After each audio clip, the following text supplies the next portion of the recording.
a word about the Su'udah on Purim and some of its implications. As you know, we should eat the Su'udah after Chatzot, after the middle of the day, so that's considered to be the main time of the day for the Su'udah. Now we know that there are certain special dinim that are associated with this Su'udah. And they begin in Tafresh Tzadi Hey in the Shulchan Aruch, who says in Aleph, Sudat Purim Sha'asa Balayla Lo Yatsa Yedei Chovato. You can't eat the Su'udat Purim at night, but you have to eat the Su'udah during the day. The second, the Ramah, of course, adds, because the Ramah was like a misnagid, a halachic man. He says, you should also make a Su'udah at night. Don't forget to eat at night and be happy. And what makes you happy is eating good food. That's the point that the Ramah makes.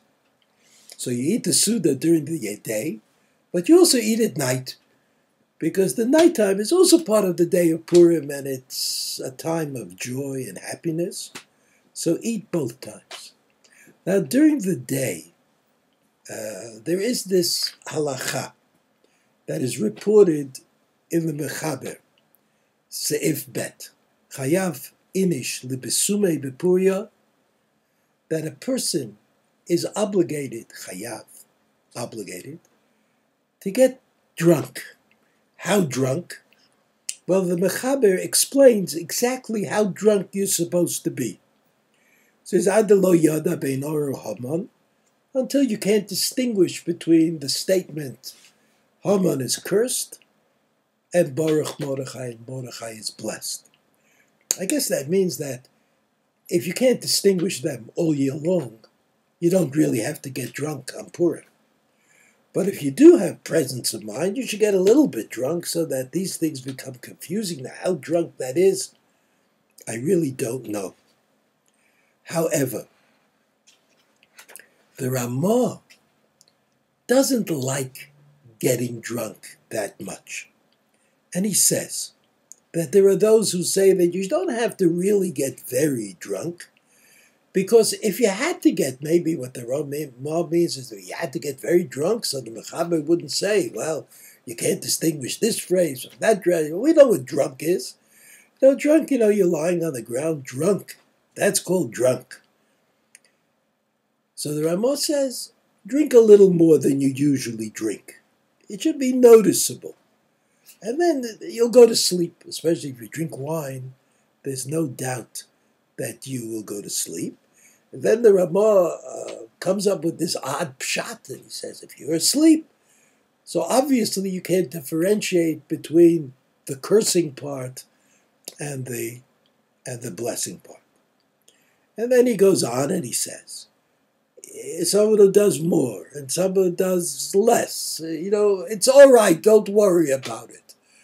You're in the, if you've done all the other mitzvot of Purim and you haven't gotten terribly drunk, you're also going to be accepted into Gan Eden on that basis. You will not be rejected. And then there is, however, a real problem that comes up as a result of this odd combination of Su'udah and Shetiyah and drinking on Purim. And the Ramah says this, V'chein nachon v'nohagim lasot Su'udat Purim lachar hamincha, that the proper way to do it is to have the Su'udah and the drinking, of course, of the wine and whatever else you drink on Purim after you daven mincha. Because there is no way to correlate being drunk, even a little bit drunk, and davening mincha. And so that the obligation for davening mincha on Purim is exactly the same. I'm not talking about ala nisi. I'm talking about standing, placing yourself before the Rebbeinu Shalom. Da lifnei mi ata omed. That obligation cannot be differentiated on Purim from any other day.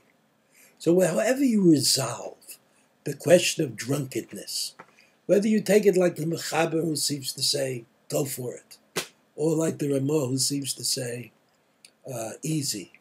I don't remember, somebody's got to drive home. In any event, you've got to daven mincha. And therefore, make sure to be able to daven mincha before the Su'udah, preferably, of course, in a minyan. What we always used to do every year was I was invite a minyan of guys from the yeshiva to the Su'udah of Purim, so we davened at home. Then we ate the Su'udah. Those who drank a little more, drank a little more.